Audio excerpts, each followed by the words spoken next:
The dome was experimental for our region because of, as Edgar spoke about, the conditions up there, but it has proven to be successful. And what you're seeing here is one of the sacred plants that for the Ojibwe. It's called sweetgrass. Oh, yeah. And so we're growing culturally significant plants too, of course, right. So this is at our Natural Resources Department. In what state? In Michigan. NRCS, huh? NRCS? Natural Resources. Right, well, the Tribal Natural Resources Department. This is our Indian reservation. Right. We also have a fish hatchery where we rear walleye and brook trout, and we restock Lake Michigan, or Lake Superior, I'm sorry. I know my Great Lakes. Our plant program has 3 parts to it: to propagate and grow the native species, to restore a designated area impacted by mining, and to combat invasive species. We have raised plant beds outside, and we're going to start a community garden. We're going to have gardens at our Sandpoint area. We're going to increase our seed orchards, and we have a seed bank started from seed that we've harvested locally. The picture you see is some of our transplants from our first harvest. What is that plant?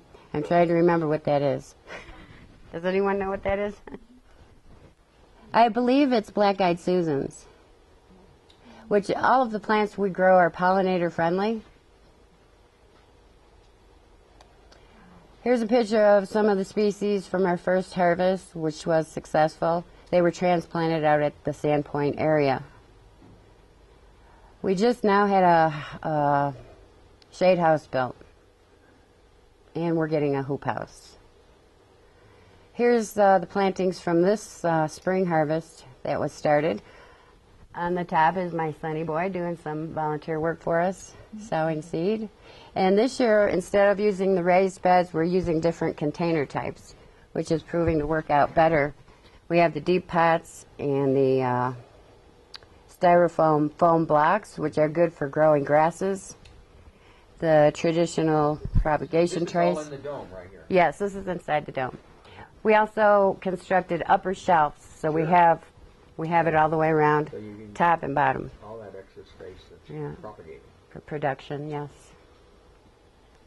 About our seed bank, we went out and collected last fall 3 native grasses, which are important because they're the only few that are left.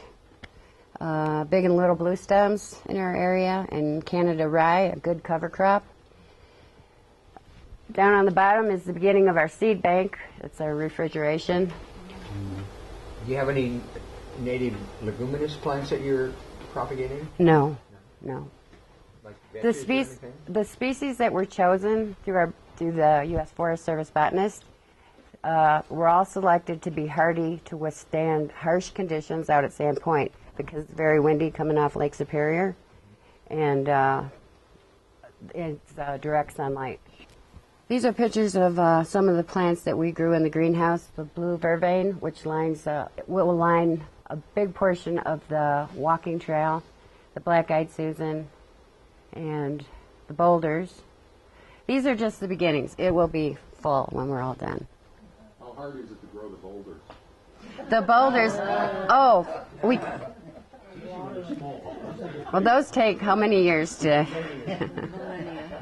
Yeah. We do have a lot of rock, sedimentary rock up there. That creates a microclimate right around that tree and gives it some water catchment, mulch. That creates a rock mulch right there. Mm-hmm. Through our partnerships and collaborators, we've had a lot of help and assistance. Mainly, I don't have the growing spaces here, but that is enabling us to grow our plants in response to environmental threats and climate change and all of it.